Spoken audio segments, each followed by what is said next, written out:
Olá, sejam muito bem-vindos, bem-vindas. Eu sou a Samara Felipe, eu sou atriz, apresentadora e eu sou mãe de duas meninas negras que têm se deparado com essa questão do racismo estrutural na pele de uma mãe diariamente. Eu vou conduzir esse bate-papo aqui, esse painel, que tem um tema que deve ser mais e mais discutido sempre, para que em algum momento, quem sabe, a gente não precise mais discutir isso. Educação antirracista como instrumento de justiça social. E eu estou aqui com convidados que têm muito a dizer sobre esse assunto. Eu quero começar pela Cibele, que é educadora, que foi pioneira na implementação de um projeto para combater o racismo na educação na EMEI Nelson Mandela, em São Paulo, reconhecido pela excelência não apenas no Brasil, mas no mundo. Foi eleita pela BBC em 2020, uma das 100 mulheres que estão liderando mudanças. Bem-vinda, Cibele. Muito obrigada. Eu estou com a Paula Beatriz de Souza Cruz, professora e diretora da Escola Estadual Santa Rosa de Lima, do Capão Redondo. Paula se destaca por ter recebido o Prêmio Ruth de Souza, homenageada na Alesp, e receber diversos prêmios em sua carreira. Além disso, foi a primeira diretora trans de uma escola pública de São Paulo. Bem-vinda, Paula. Obrigada. E eu estou com Samuel Emílio, que é cofundador da plataforma Engaja Negritude, da Educa Afro, foi coordenador nacional do movimento Acredito e foi membro do Instituto Fernando Braudel de Economia Mundial. Criou o Diário Antirracista, projeto com vídeos onde as pessoas assumem compromissos básicos de como pensar, sentir e agir para não reproduzirem o racismo estrutural. Eu achei isso muito maravilhoso. Samuel também já atuou como coordenador de políticas públicas na Educa Afro, liderou o movimento Empresa Júnior na Unesp e foi embaixador no Ensina Brasil, Teach for All. Bem-vindos. Bom, a minha primeira pergunta, tenho muitas questões, muitas perguntas. Eu queria propor uma reflexão importante. Eu vou começar com você, Cibele. Okay. O que é o antirracismo para cada um de vocês e como utilizá-lo no ambiente escolar para combater esse racismo estrutural? Facinha a sua pergunta, né? Fácil responder. Bom, o antirracismo, para mim, né, porque existem várias interpretações, ele é nada mais, nada menos do que ação, né? É prática, né? Não é uma faixa que as pessoas costumam usar hoje em dia, né, com discurso de que é ou não antirracista. Então, são práticas de combate ao racismo. E eu acredito que existem vários níveis, né, de uma luta antirracista, de uma prática. Na escola, ela começa com a desconstrução hierárquica da própria escola, né? Porque se o racismo é estrutural, ele contamina todas as relações e tudo que está dentro dela. Então, eu vou dar um exemplo para ficar bem claro. Eu entrei na EMEI Nelson Mandela e, por exemplo, eram 630 crianças com 50 e tantos funcionários, uma escola de um quarteirão, mais ou menos, de espaço físico e 5 pessoas para limpar. E o discurso ali era, pedagógico, né? Era, olha, a criança tem direito de sujar, a criança tem direito de levar areia para todo lugar, a criança tem direito de usar tinta e sujar a escola inteira. E eu falava, ok, vocês estão certas, mas tem 5 pessoas para limpar. E estava ali embutido nesse discurso pedagógico, nessa justificativa pedagógica, o fato de acharem que existem pessoas que nascem para limpar. Aí é que está o racismo revestido de outro discurso, né? Então, por que eu falo em desconstruir a hierarquia burocrática que existe em qualquer lugar? Não é só na escola, é numa empresa, em qualquer lugar. Sim. É a questão da empatia. Quando você fala em racismo, você fala em afetividades. É o gosto, não gosto, é o suporto, é o tolero, eu não tolero. Quando você desconstrói isso nas relações humanas, você tem uma prática antirracista, né? É o fazer o outro se colocar no lugar do outro. E foi esse exercício que eu fiz na EMEI Nelson Mandela. Então, são vários níveis. Tem aquele da pessoa para a pessoa e tem aquele da política pública, né? que acontece com cotas, com várias posições aí mais coletivas em relação a essas estruturas e a essas relações étnico-raciais. Então, nada se consegue, e aí é que a coisa fica séria, porque nada disso acontece se não houver, em primeiro lugar, uma relação da pessoa com ela mesma. Você não consegue mudar uma estrutura contaminada pelo racismo se você não se olhar no espelho, em primeiro lugar, e se reconhecer racista, né? Para ser antirracista, você precisa primeiro se reconhecer racista. E aí, este exercício de humildade requer várias coisas. Em primeiro lugar, o autoconhecimento. Em segundo lugar, o conhecimento acadêmico. Né? Não à toa tem a Lei 10.639, que nos obriga a conhecer a história e a cultura africana. A gente vai falar dela. Né? Vamos falar logo mais. E depois, essa coisa da afetividade mesmo, que a gente tem que se colocar no lugar do outro, para saber trabalhar isto na escola, em especial, não expondo nem a vítima e nem o agressor, porque a gente lida com crianças e adolescentes. Então, é uma forma diferenciada do que enfrentar isso na sociedade. Eu acho que, para começar a conversa, tá bom, né? E também, só para complementar, para a Paula começar a falar, sobre essa coisa de que a gente é ensinado, de que desde criança, que o racismo é ruim, que o racismo é errado, mas fica raso nesse lugar. Né? As práticas mesmo, as ações, ainda falta, não só dentro de casa, como até na escola, né? Algumas escolas que não são ainda inclusivas e antirracistas. E aí, Paula? E é exatamente nesse ponto que você traz, dessa inclusão, que a gente, quando ouve inclusão, só entende como as pessoas com deficiência. E aí, nesta inclusão, estão todas as outras questões que requer um cuidado, um olhar muito bem atento, para que essas coisas não continuem e não se permeiem. Né? Porque senão são práticas realmente que continuam e que a gente, às vezes, inconscientemente ou conscientemente, fazemos essa prática. Né? Sem perceber, a gente já está nesse ponto. Né? E aí a escola, enquanto, né, essa promotora de um conhecimento, a promotora de ações, ela deve exatamente, neste momento, acolher. Né? Eu acho que o acolher, ele é fundamental, e principalmente num processo de escuta. Porque se não ouve as vozes, os lamentos, não se tem um caminho, uma direção. Né? E como bem trouxe a Cibele, né? Dessa estrutura ser também. Né? E aí você veja no ponto que eu, negra, estou na estrutura maior, mas não sou maior nada. Por quê? Nessa escola também você tem que ter uma percepção de uma gestão que seja democrática, uma gestão participativa e uma gestão que tenha um olhar de que o mundo é o mundo. E essas práticas antirracistas, elas têm que ser realmente abolidas. Não pode ficar reverberando, não pode ficar se perpetuando de uma maneira em que sempre nós temos visto muitas dessas atitudes e essas marcas de dores, essas marcas de sofrimentos, né, e que ficam latentes, principalmente no emocional das pessoas. Né? Isso mexe profundamente com o psicológico. E que começa lá nessa primeira infância, né? Lá na primeira infância, exatamente.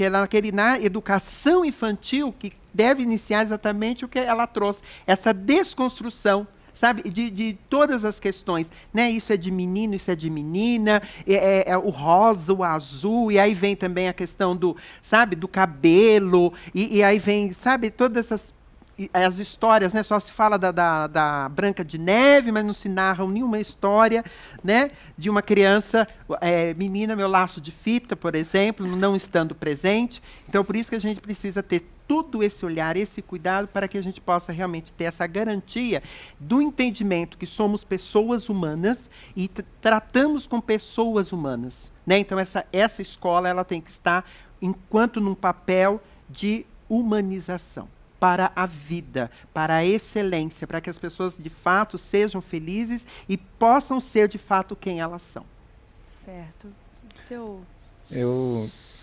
Muito obrigado pela fala de vocês. Eu já estou aqui inspirado, de verdade. Eu já tomei notas aqui, então estou aprendendo muito. Lindo. Eu Eu vejo que esse conceito do antirracismo, ele é razoavelmente recente aqui no Brasil, né? A gente não era muito familiarizado com Não, isso até um ano atrás, 2 anos atrás.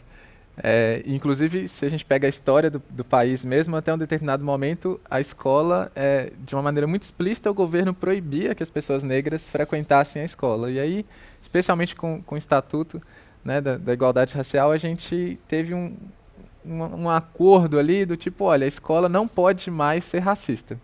Isso é o que a gente tinha até 1 ou 2 anos atrás.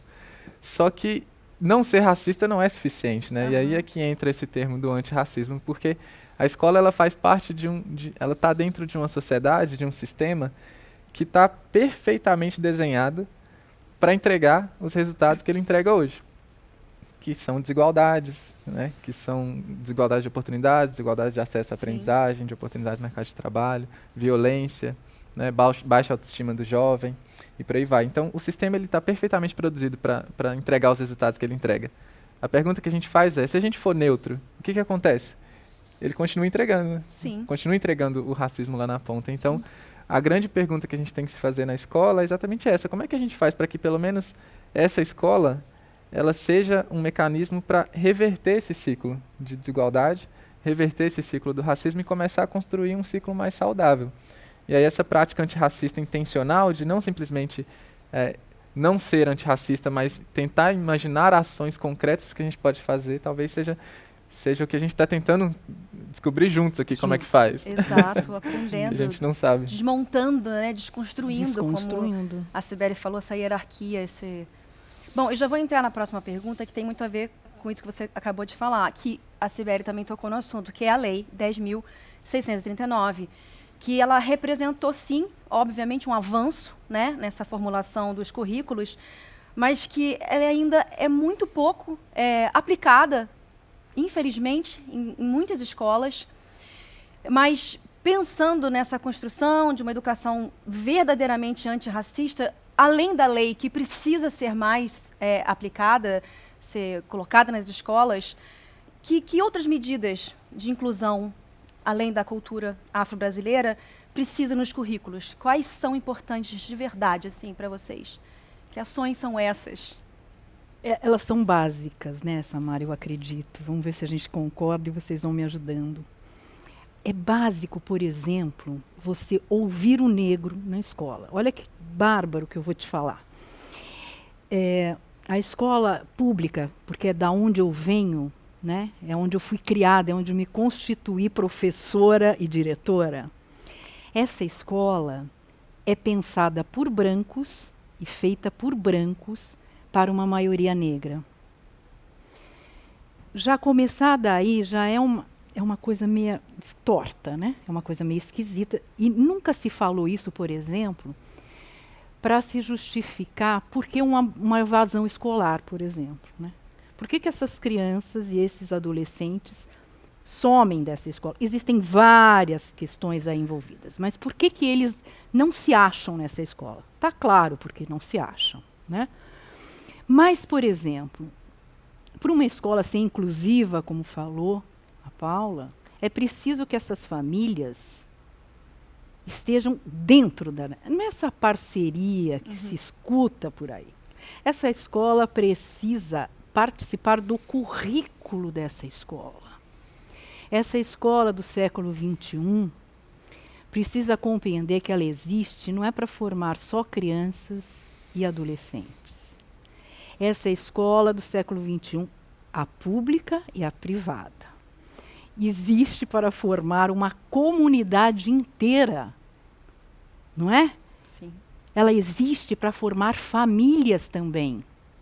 Porque se você não formar a família junto com a criança, o que vai acontecer logo, e você deve ser prova disto, é que forma-se a criança com práticas antirracistas, a criança vai para casa e encontra uma família ainda racista, não é? Sim. Então, todo o trabalho que a escola faz, quando vai para casa, desmorona, não é? Então, se a gente quer uma sociedade mais justa, mais igualitária e tudo mais, a escola tem que assumir um papel muito mais amplo de formação de seres humanos mais justos e igualitários, de uma forma muito mais abrangente do que tem sido feito.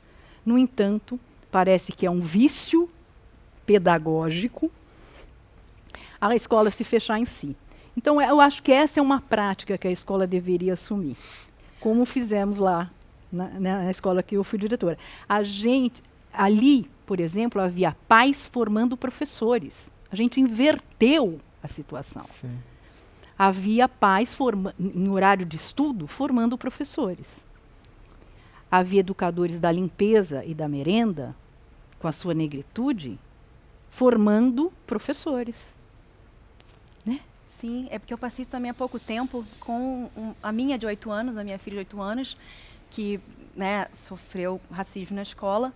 É uma escola inclusiva, uma escola que eu escolhi, com toda a minha consciência já antirracista.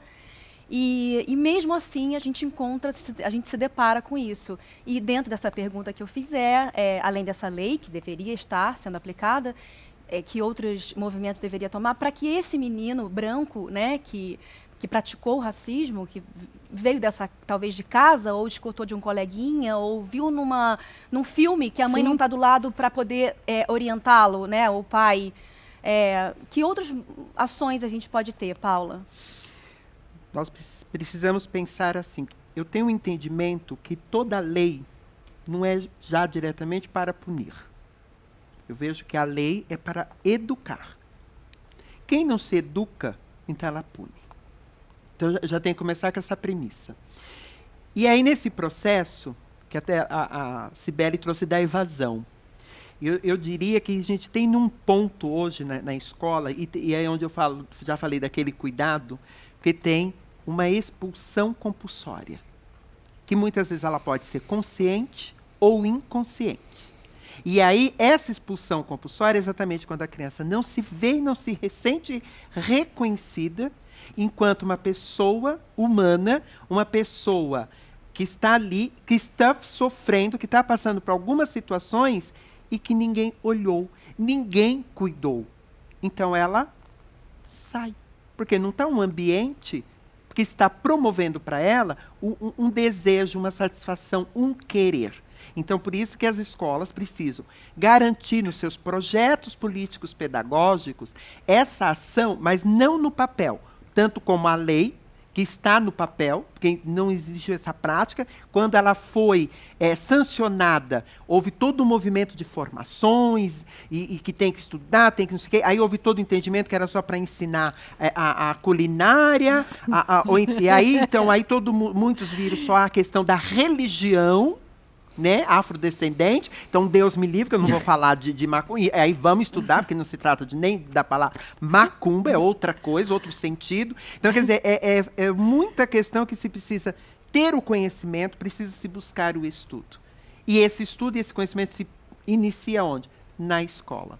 Né? Então, por isso que precisa ter mesmo essas formações reais, contínuas, e que tem um caminho. Né? Porque parece assim que as coisas só quando são nos meses, né? Como, por exemplo, aqui no Brasil, mês de novembro. Ainda bem que tiraram o maio, agora foi para o novembro, então é o momento de se discutir, de se falar. Não, porque negros, negras, pretos e pretas existem desde o dia 1º de janeiro ao dia 31 de dezembro. Então, essa temática tem que estar na raiz, na vivência. Não é só em novembro que vamos pautar, vamos discutir, ou ainda pior, quando um negro é assassinado. Né? Que aí a mídia mostra, então a gente tem que ter o ponto de atenção. Não, nós temos que ter esse ponto de atenção diariamente. E trazer também para essas crianças, né, para esses pais, educadores, o desserviço da frase "somos todos iguais". Sim. Né? Que isso eu escuto muito como mulher branca, como aliada à causa. Não, porque ou foi uma brincadeira, ou somos todos iguais, é o mesmo sangue. Então, para entender, né, essa diversidade, precisa ser ensinada desde pequenininho, desde criança. Né? Além dessa pergunta, eu quero complementar, depois, se vocês quiserem também como fazer com que essa lei seja realmente efetivada nas escolas. Nossa, esse ponto é ótimo. Uma coisa que me veio na cabeça ouvindo vocês falarem é como que a gente às vezes trata esse tema como se fosse algo pontual. Né? Então agora tem a lei e o problema está resolvido. É só a ponta do iceberg. Exato. O problema é muito mais complexo, né? Não existe missão cumprida, né? Agora a missão está cumprida aqui. A gente precisa pensar em como é que a gente adiciona saúde nesse sistema todo. Postei a tela preta, tá tudo certo. Exatamente. E uma das coisas que, ouvindo vocês falarem, eu escutei muito sobre, por exemplo, a escola está separada da comunidade, né, distante dos pais. Isso tem uma origem, né?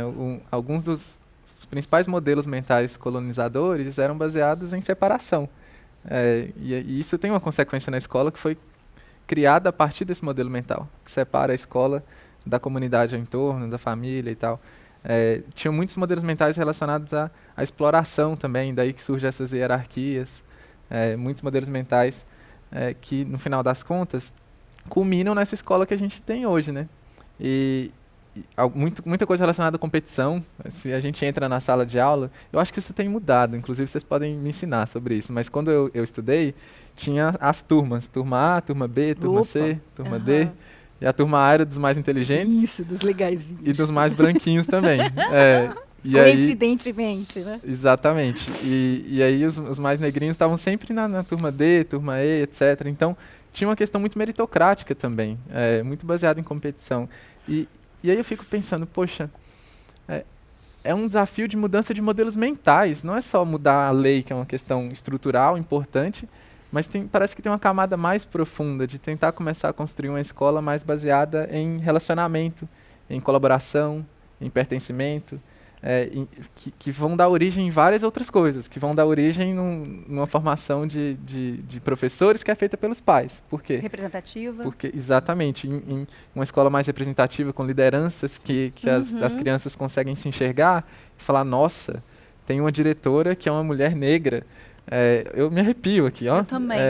Porque eu não tive essa experiência, então eu sei o quanto que ela fez falta para mim, sabe? Sim. E eu imagino o quanto deve estar sendo importante para as crianças te olharem e se enxergarem nessa posição de liderança. Assim. Então, eu vou para um lugar que talvez não tenha uma bala de prata que a gente vai endereçar, mas se a gente conseguir ir para uma discussão mais profunda, a gente vai desencadear em uma estrutura completamente diferente. E o que você trouxe foi tão interessante dessas turmas. E eu, quando passei pela escola enquanto aluna, eu era sempre da turma A. Então, existe algumas, entendeu? E hoje, como você perguntou, já não tem mais essa, né? Divisão. De A, que são os melhores, os B.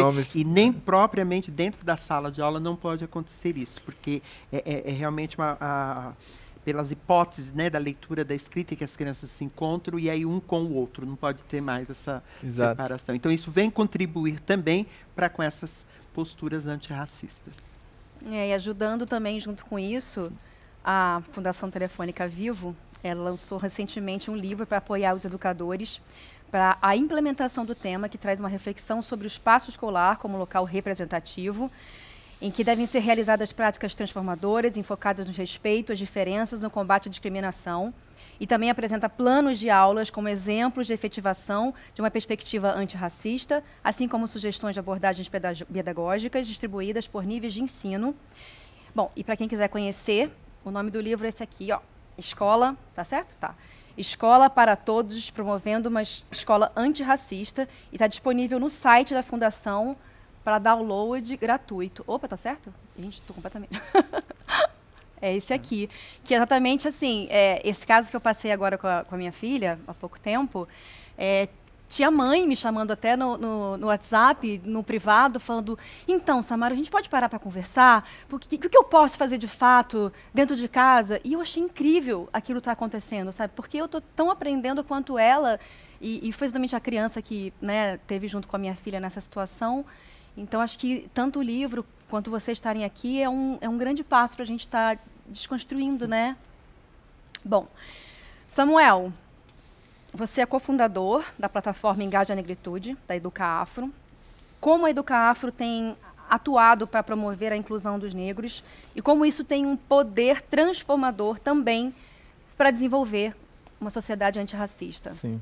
Tem uma coisa que me admira muito na forma como a Educa Afro trabalha, que ela tenta atuar sempre no nível das políticas públicas, né? Então a Educafro tem historicamente vários cursinhos pré-vestibulares espalhados nas periferias para ajudar os jovens a entrarem nas universidades públicas, mas o Frei Davi, que é o fundador lá da Educafro, é uma pessoa que eu admiro muito, ele muitas vezes pega essas pessoas e leva elas para se reunir com os ministros, ministro da Educação, ministro dos Direitos Humanos, quando tinha. A gente, né, que agora não tem mais o ministério, mas acho que uma das coisas mais interessantes é que ele leva as próprias pessoas que são mais vítimas desse sistema para ajudar a reconstruir ele, acreditando que a solução está lá. Às vezes a gente acha que as soluções são sempre internacionais e que a gente vai trazer uma referência de fora que vai resolver os nossos problemas, mas talvez a solução já esteja dentro de casa, né? Então, acho que essa é uma das práticas mais interessantes que eu replicaria, assim, de envolver as pessoas que no final do dia a gente quer servir, para que elas possam ajudar a gente a dizer qual que é o caminho. Em última instância, o que isso significa, né? Deixar de criar políticas públicas educacionais que são feitas de cima para baixo, para começar a construir políticas públicas nacionais no sistema educacional que são feitas pelos próprios alunos, pelos próprios pais, pelos próprios professores, lideranças escolares e tal. Então, essa é a inspiração que eu pego de lá. E essa inspiração também do Diário Antirracista, que eu achei muito genial. Você quer falar um pouquinho dele? Sim, que eu posso achei contar. Tão sensacional. Isso tem muito a ver com o que a Cibele comentou no começo, eu até escrevi aqui, né? Começar pela pessoa, com ela mesma, né? Quando você quer começar uma transformação, tem uma frase que eu acredito muito, que é a qualidade da intervenção depende da qualidade do interventor, ou da interventora, né? Sim. Então, se a gente quer realmente construir esse Brasil antirracista, esse sistema educacional antirracista, a gente precisa, em última instância, começar pela gente, pelo nível mais próximo. Então, o Diário Antirracista foi um esforço para tentar disponibilizar para as pessoas um primeiro passo. Se você quer começar a desenvolver práticas antirracistas, então vai lá, tem 30 dias, você vai assistir vídeos gratuitos e vai começar a ver, poxa, racismo ambiental, eu nunca ouvi falar disso, o que é isso? E aí tem um pequeno momento ali para você refletir, entender qual que é o seu papel na hora de combater o racismo e começar algumas ações. Eu chamo de passinhos de bebê ali, porque a gente... Quantos anos a gente fica no ensino básico? 12, né? 11 anos, 11, 12 anos. Não vai ser em 30 dias, em 30 vídeos ali que a gente vai desconstruir tudo que a gente aprendeu equivocadamente sobre racismo, né? Então, é um primeiro passo. Mas quem quiser, tá lá no YouTube. É só digitar Diário Antirracista. Maravilhoso. A minha última dúvida em relação à Educafro. Eu, como mulher branca, posso ser voluntária? Super. Super. E tem um papel muito importante, inclusive, né?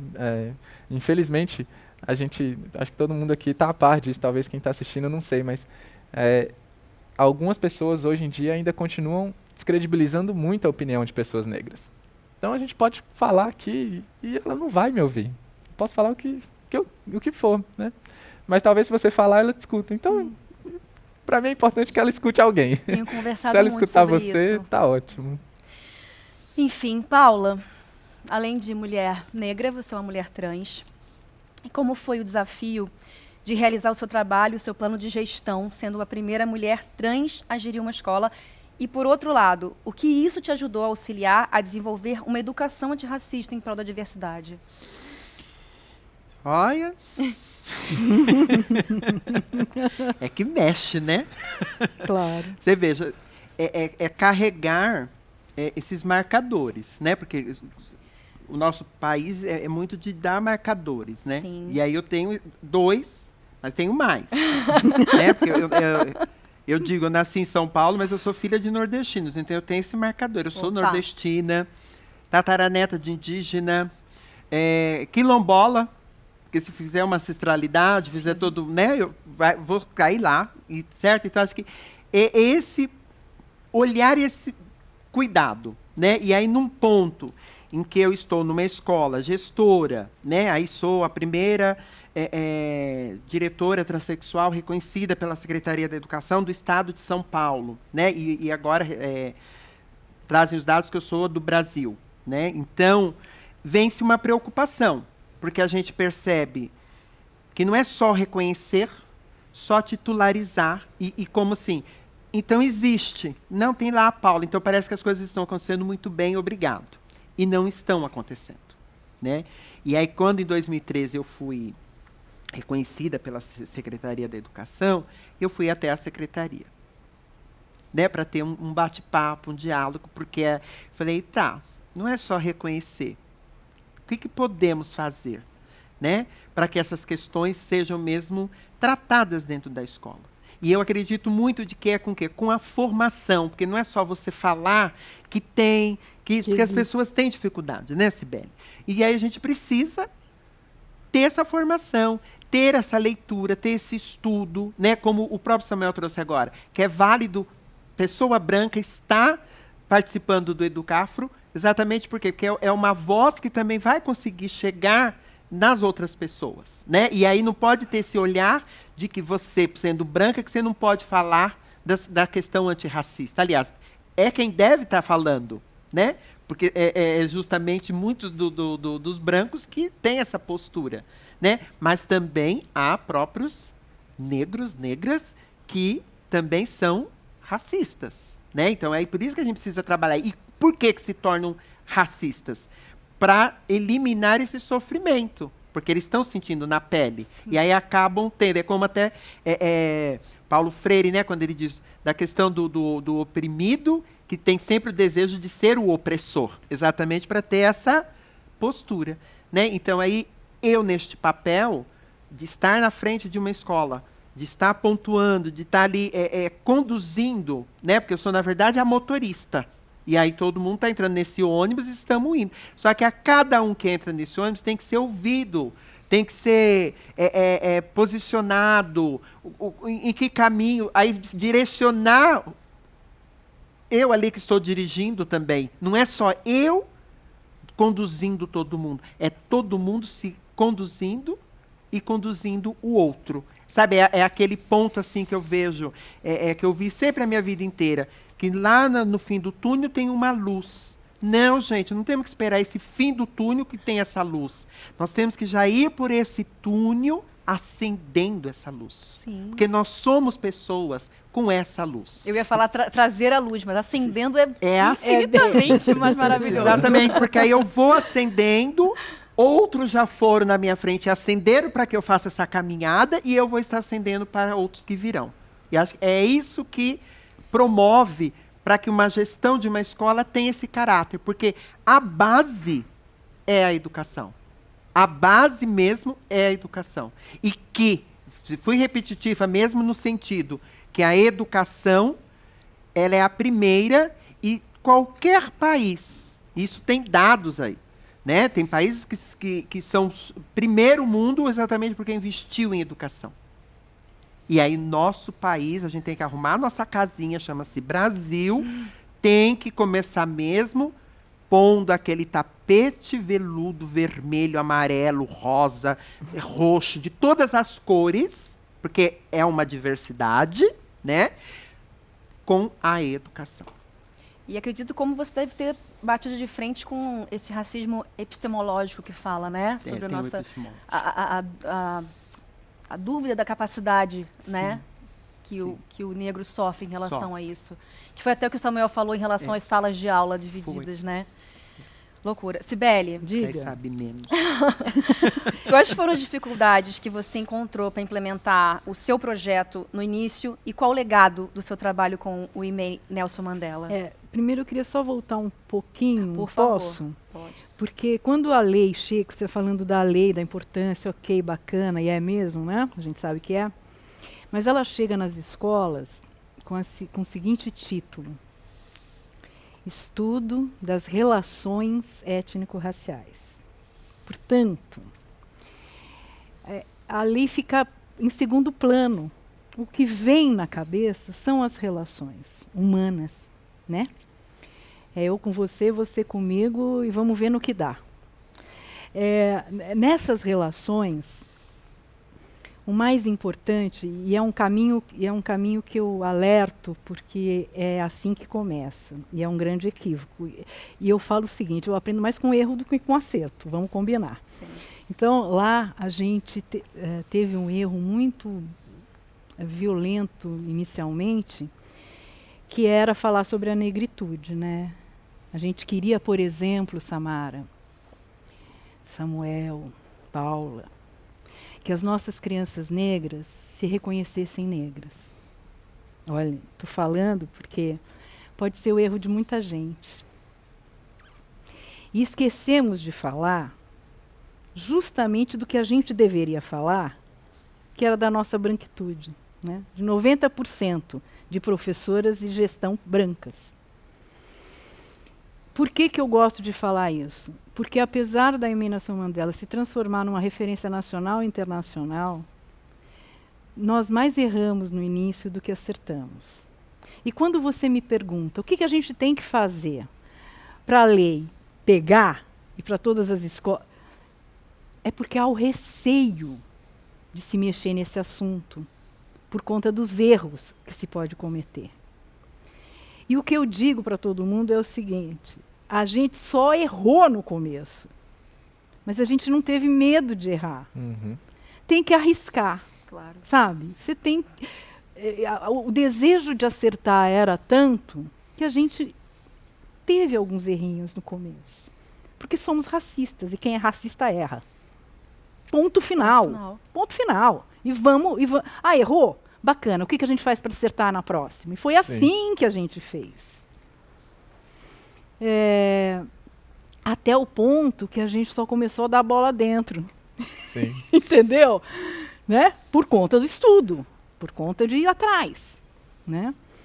Deixa eu só te interromper um minuto nesse lugar. Que é uma coisa também minha. De tipo, a tolerância que a gente se encontra, ou a intolerância em 2021, sabe? De até que ponto hoje em dia se pode errar ou não se pode.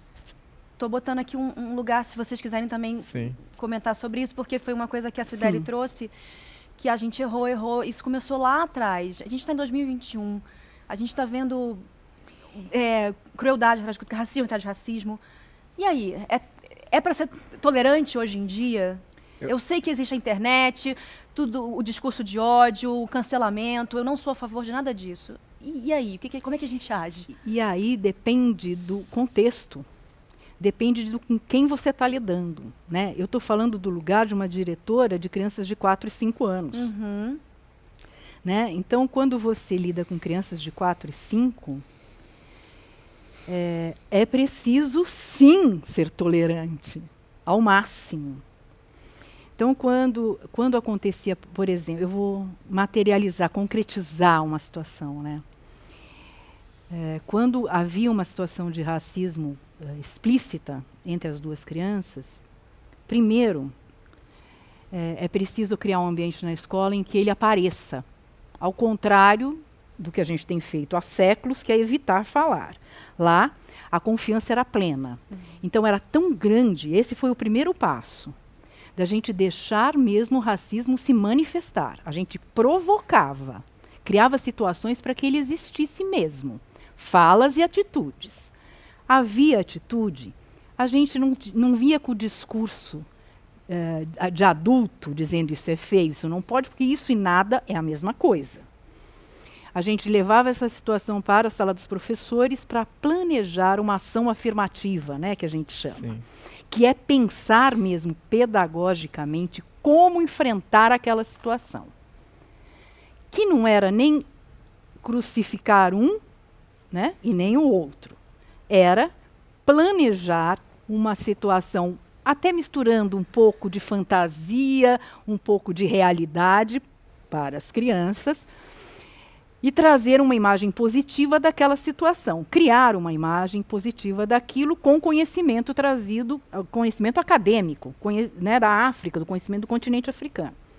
Então, posso exemplificar? Claro.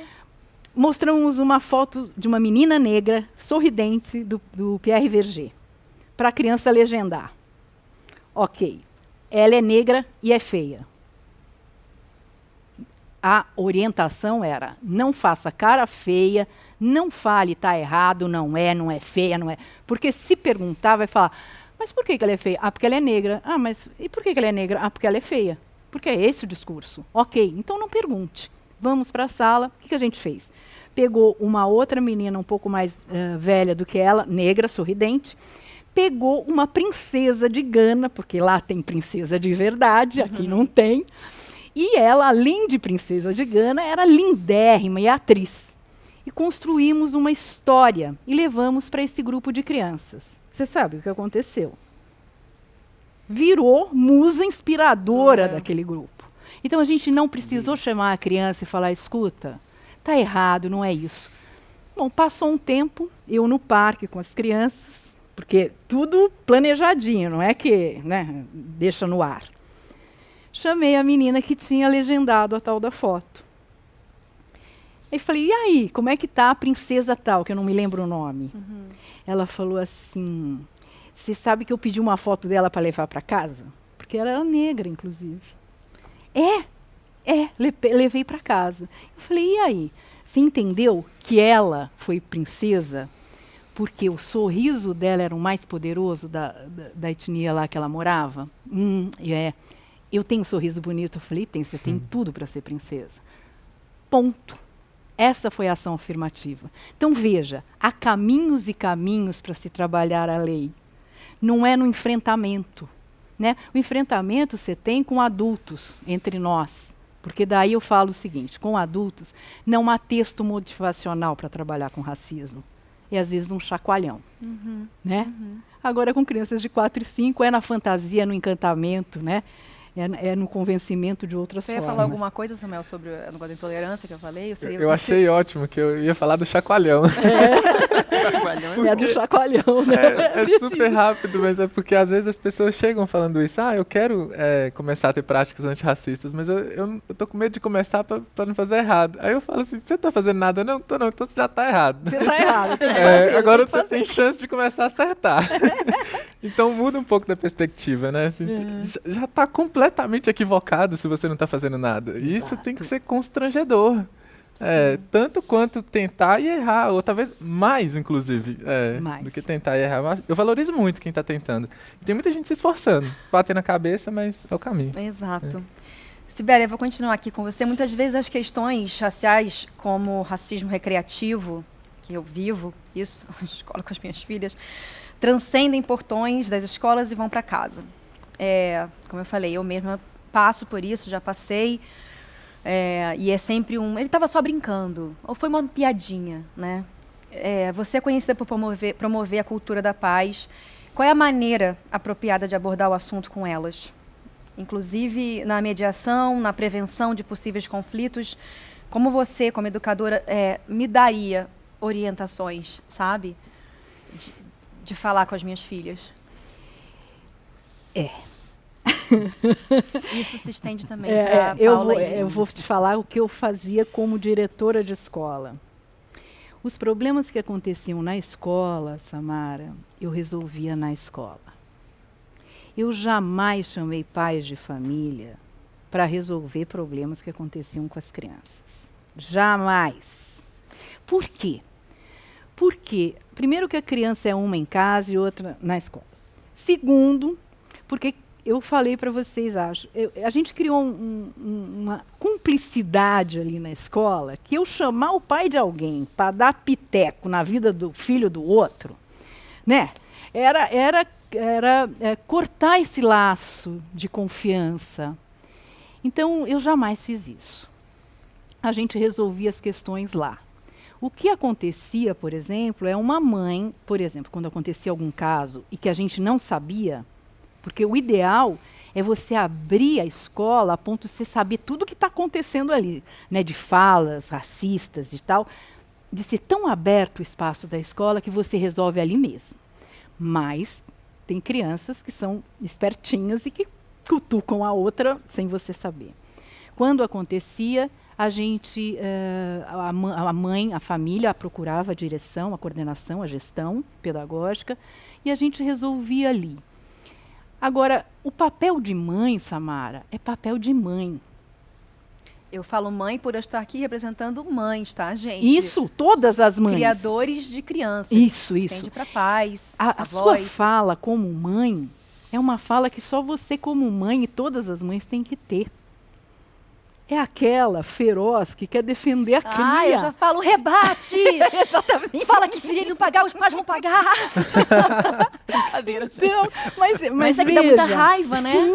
Sim. Mas isso é mãe, isso é ser mãe. Aham. Né, o meu papel como educadora é totalmente apartado desse seu sangue que sobe na cabeça. E que você tem que abraçar e acolher a sua filha com esse seu sentimento que é só seu. Sim. E que eu não posso interferir, nem interferiria. Porque quando chega uma mãe de uma criança que foi, sim, ofendida racialmente, eu abraço essa mãe como você abraça a sua filha, mesmo sendo educadora, porque é um crime. É um Ponto. crime. Ponto. Né? Então não há como eu te dar um aconselhamento para ser mais branda, para ser racional, porque não é possível, né, Samara? Eu sei que não.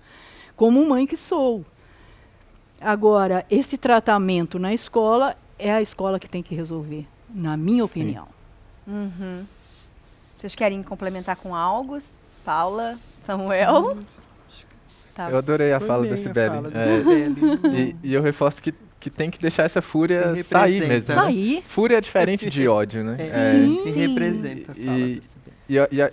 E a culpa não é da mãe ou do pai que ficou furiosa porque o filho sofreu um racismo. Sim. Não, normal, é O natural. sistema tem que aprender a acolher isso quando isso acontece. Então, Eu esse digo o passo. isso até porque, assim, há 6 anos atrás, assim, a minha filha que tinha 7 anos, hoje tem 12, ela pediu para alisar o cabelo. Elas têm um cabelo bem black. Ela, mamãe, quero alisar o cabelo. E aí, esse é o meu grande ponto de partida, né? Eu dei um pulo do sofá e falei, por que a minha filha quer alisar o cabelo? Dentro da minha bolha branca, da minha branquitude, que mal enxergava. E eu comecei a mergulhar nesse abismo que é o racismo, com muito incômodo, porque nós, brancos, às vezes não queremos enxergar, porque, primeiro, que não bate na minha porta, né? Segundo, que incomoda mexer ali. Então, vou ficar de olhinho fechado. E a partir dali, eu comecei a pesquisar, a mostrar que ela pertencia, a mostrar lugares de liderança de pessoas, mulheres muito poderosas, negras. E, enfim, eu até me perdi, fiquei do ódio, da fúria. E aí eu lembro que quando a primeira vez que ela sofreu uma injúria, um racismo, eu tive essa fúria e eu virei para minha filha, que tinha 10 anos na época, eu virei e falei, você tá bem? Como é que você recebeu isso? E eu vi que a minha filha, que a minha jornada até ali, estava muito legal. Porque ela estava fortalecida. Eu não, vou até chorar aqui, gente, de verdade. Porque ela estava fortalecida, entende? Através de livros, através de histórias, através de empoderamento infantil negro mesmo, que eu vinha trabalhando com ela. A gente montou um canal no YouTube para falar sobre cabelos delas, como cuidar, como amar, como... Sim. Então, só que essa é uma realidade que a gente não vê em muitas famílias, né? Eu estou me desconstruindo, eu estou tentando, como você falou, que legal que ver alguém que pelo menos está tentando. Eu acho que eu estou tentando. Só que muitas crianças ainda, muitas meninas e meninos, não têm esse respaldo em casa. E aí tem a evasão escolar, e aí tem a ferida na primeira infância. Você sabe, Samara, quer falar? Alguém quer falar? Eu até vou estender essa pergunta que era para você. Alisamento, Quais orientações você daria para as mães? Como você lida com essas questões lá na sua escola? então, quando você traz essa questão do alisamento, a Bárbara. gente também vê o inverso. De famílias negras que alisam já o cabelo das crianças. Sabe? E ali está detonando, né? Não tem nem essa percepção. Né? E não é nem às vezes que a criança pediu, como foi a sua filha que pediu. Essa mãe quer proteger É a essa mãe filha. que quer proteger demais porque ela sabe que aquele cabelo vai influenciar, sendo que teria que fazer um inverso, né? Então por isso que a gente tem que estar constantemente nesse diálogo, né? Aí quando se pergunta para mim essa questão, veja, quem está à frente da direção da Santa Rosa de Lima é uma mulher negra. Então já a minha presença, eu sei que se houver, está sendo velado. Entende? Mas não vem com latência. E as crianças que ali estão, negras, a diretora. Entende? Quer dizer, eu acabo dando essa visibilidade, essa representatividade e assim, colaborando realmente para que elas percebam que é possível, que tudo é possível. Nunca se pode dizer, você não pode. Todos nós podemos o que quisermos. Sim. Isso é fato. É só você querer, você ir atrás, você conquistar, né? E aí onde você tem que estar mesmo sempre nesse diálogo profundo, nessa questão. Eu também não acredito quando a gente traz o tema muito assim, sabe? Hoje vamos falar de. Acho que isso não pode ocorrer também nesse espaço escolar, sabe? Assim, hoje vamos falar de negros. Oi? Por que hoje? Né? Eu acho que tem que vir uma constância, não pode dar essa parada. É uma temática que tem que estar numa linha, né? Tem que estar linear, ela tem que estar ali naquele contexto, né? E que as mães, realmente, assim, dessa orientação que eu daria, principalmente das mães negras, não cometerem essa questão de tanto querer proteger e já alisar o cabelo de suas filhas, né? Sim. Como também das mães brancas que têm filhas que não querem ter o cabelo liso. Querem ter os cachinhos. E às vezes até pelas meninas. Então hoje a gente vê muito isso circular também. Sabe? Não está mais só muito essa questão das crianças negras quererem ser igual às brancas. Tem também as brancas querendo ser igual às negras. Por que isso? Porque são crianças. Sim. E a criança, ela está livre desses preconceitos, dessas questões. Isso vai sendo colocado para elas por um adulto. E quando, às vezes, ela reproduz uma expressão racista, uma reprodução discriminatória, e você parar, escuta, por que você disse isso? Não sabe. E eu vou dar um exemplo que aconteceu ano passado, antes do isolamento. Uma criança chamou a outra de macaco. E aí o que foi chamado de macaco veio... Diretora me chamou de macaco, Falei, tá, e quem te chamou de macaco? Falei, então vamos lá chamar. Vieram os dois, conversamos. Eu falei, aí perguntei para o que chamou. Por que você chamou ele de macaco? Chamei ele de macaco porque ele não para. Ele corre, ele sobe o muro, ele pega pedra, ele vai, ele não para em momento. Então, o conceito do macaco para essa criança que chamou o outro foi essa de Peralta. E aí eu falei, e aí? E a criança que foi se queixar de ter sido chamada de macaco era branca. Uau.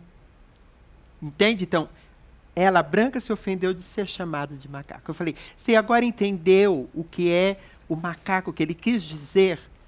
E se fosse da cor, comparando, como que você fala? Não, é porque ele chamou, tudo. Mas agora entendendo, está tudo bem. Eu falei, não, mas e se fosse por uma outra questão?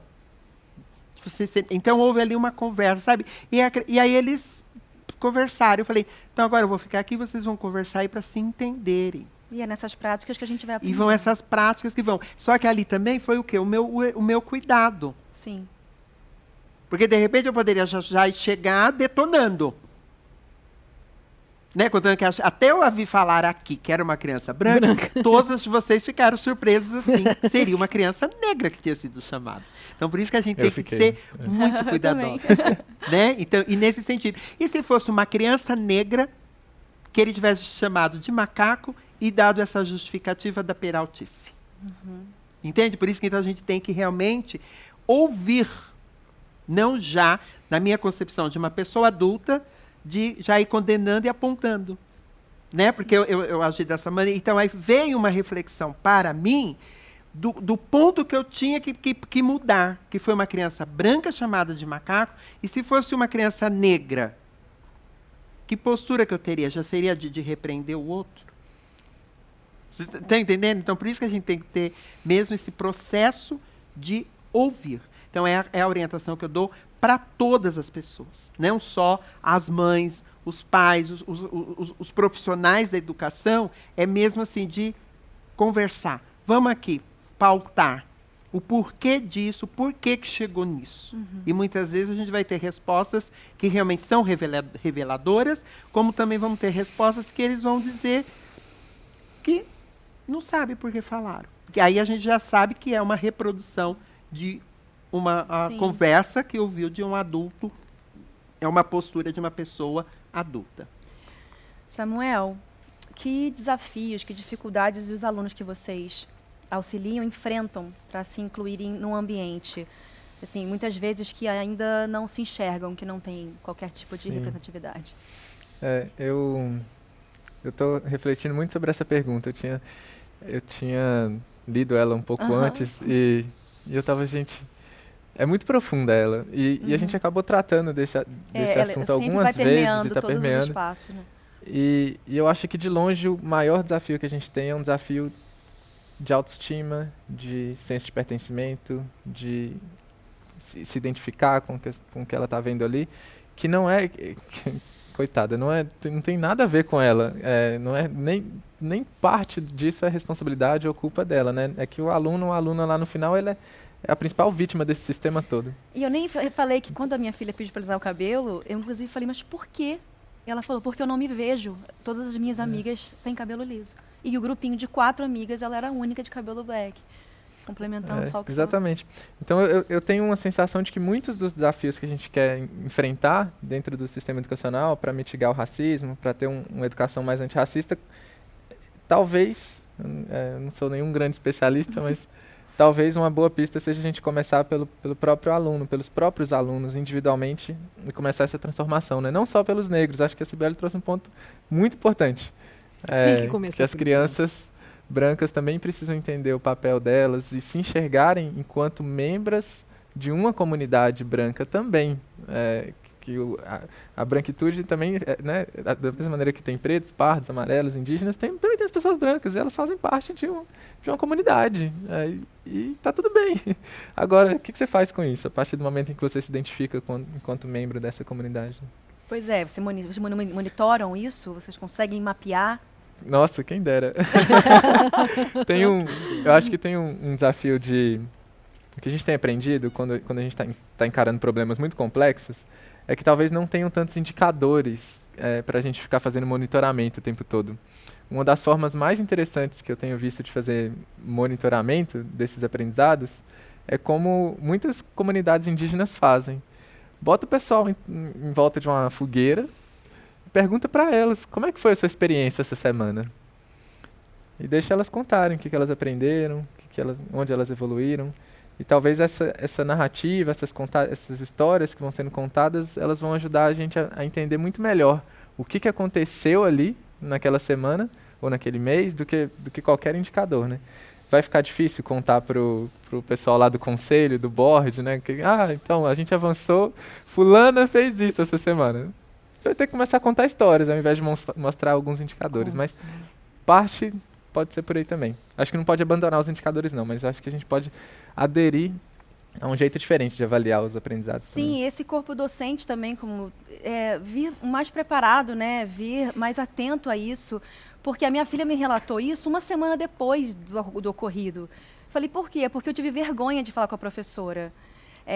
E aí que a gente conversou e tal. Exato. Existem 2 questões fundamentais. Mas tampouco essa professora estava do lado para ver, entende? Como a gente mapeia isso? Que dificuldade!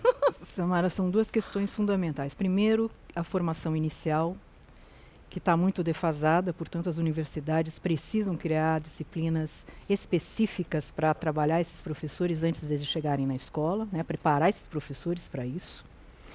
As formações continuadas que acontecem dentro da escola. Os projetos políticos pedagógicos precisam inserir no currículo, não é no dia 20, mas no currículo, como tema transversal, as questões étnico-raciais, e por isso que deu resultado, porque você vê pelos relatos a transformação na vida das pessoas, né, tanto dos adultos como de crianças, não é só de crianças. Então, enquanto educação não for prioridade no país, enquanto a lei, o combate ao racismo também não for prioridade, a gente fica nessa encebação, né? Ilhas de excelência, né, espalhadas pelo Brasil, e nada de estruturalmente importante, né? Agora, eu não posso deixar de falar para você, Samara, do cabelo da sua filha. Não posso, não posso, não posso. Sabe por quê? Porque eu acho que ela tem o direito de fazer o que ela quiser do cabelo dela. Até o dia em que ela se sentir tão empoderada, mulher, que ela vai deixar o cabelo dela do jeito que ela quiser, do jeito que ele nasceu para Mas então, já era para estar encerrando aqui. Ai, não, mas eu não dá. Não, só um último ponderamento em relação a isso. Uhum. Ah, mas você é uma ditadora, mas por que essa menina quiser alisar? O meu ponto de vista nessa minha jornada, né? Sim, sim. Tipo, a minha filha com 7, com 8 anos, né? Agora estou com uma de 8, uma de 12. Eu não vou deixar. Não. Eu não vou. Não vai? Eu não vou, porque... Jura, Samara?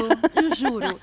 Porque eu acho que, na minha visão, eu acho que ela precisa ter um mínimo de consciência a priori do que é um alisamento de cabelo, entende? Filha, as consequências são essas. E eu acho que com 8 anos, ela ainda não tem esse discernimento. Sei lá, com 16, com 15, mãe, quero alisar o meu cabelo. Você sabe o que é um alisamento, você sabe quais são as consequências. É que nem eu falo, é que nem uma gravidez, é que nem a tatuagem. A tatuagem até tem como reverter hoje em dia. Sabe quais são as consequências? Então vai, meu amor, eu te acolho, eu te apoio.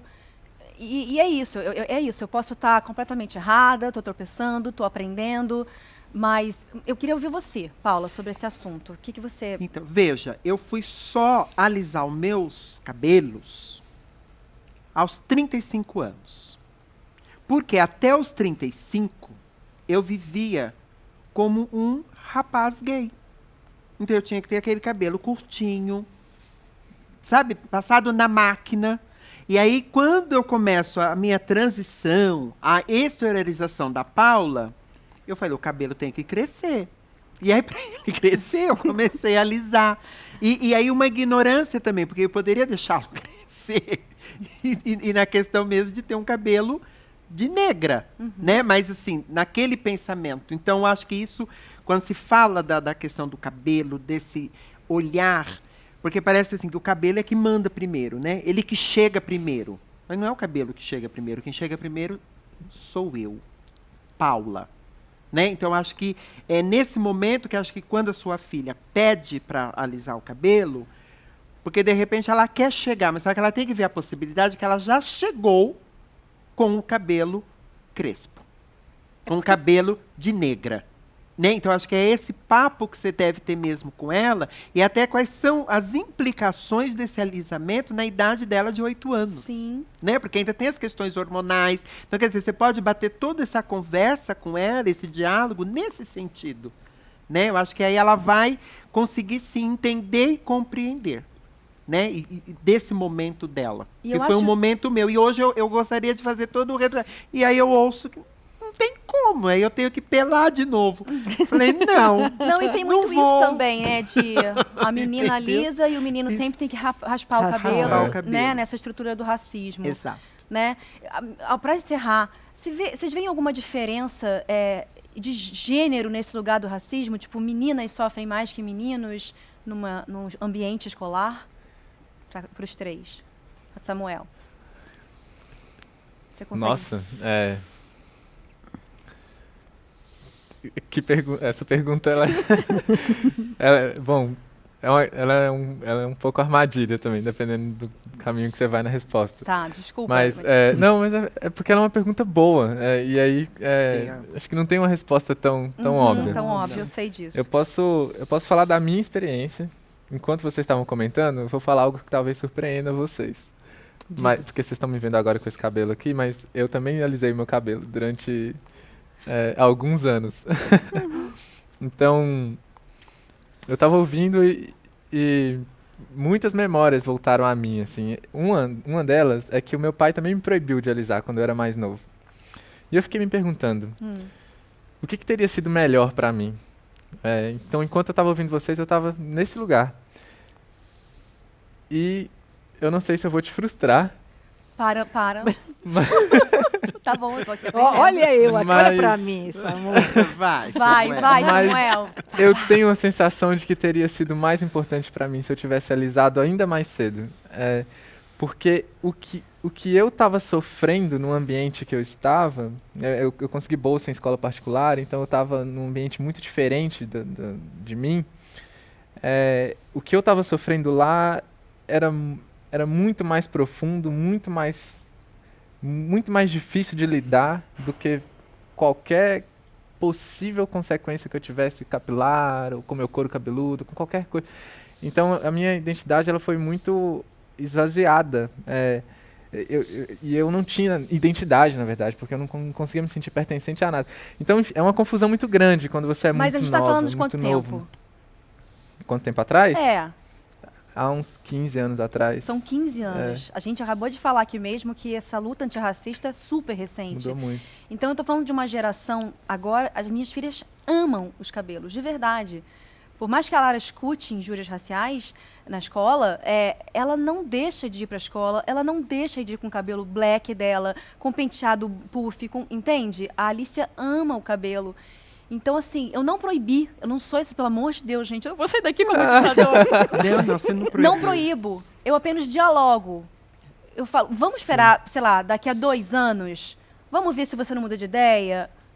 Não, agora elas não me pedem mais, isso foi lá com a minha, há 5 anos atrás. E eu entendo, mas tipo, a gente tá falando de 15 anos atrás, entende, Samuel? É um contexto de mais diálogo também. Eu acho que eu tô contando da minha Isso. experiência. Não tinha tanto diálogo também. Era uma relação mais Eu te juro que eu não comando fico e controle. frustrada, Então. eu te juro. Eu acredito muito no caminho, assim, Sim. que eu não tô proibindo-as. Eu tô dialogando, eu tô colocando opções na frente delas, sabe? Escolhas, que eu acho importante. Isso acontece muito na escola. Eu falo porque acontece muito ainda hoje, né? Da gente ver a criança durante os 6 primeiros meses, né, com o cabelo todo trançado e tal, e de repente aparecer com o cabelo liso. E a gente pensou muito. E é exatamente esse lugar, né, da criança. O primeiro passo para se sentir bem vale mais do que qualquer discurso, né? Então, é nesse sentido. É isso, gente. Eu vou encerrando aqui. Que pena. Pois é, o trajeto para essa sociedade antirracista, mais igualitária, é longo, é desafiador. Vocês, melhor do que ninguém aqui, podem dizer isso. Mas eu acho que a gente está num caminho certo, né? A gente está trilhando um caminho bonito e acho que já caminhamos. Muito. Eu queria muito, em nome da Fundação Telefônica Vivo, agradecer a você, Cibele, a você, Paula, Samuel, a você também que esteve com a gente durante esse bate-papo, né? Convido todos vocês, todos, a refletirem, a se desconstruírem. E tem mais evento, gente, tá? Continua com a gente, acompanha a programação, porque tem muito mais conteúdo relevante aqui. Até já.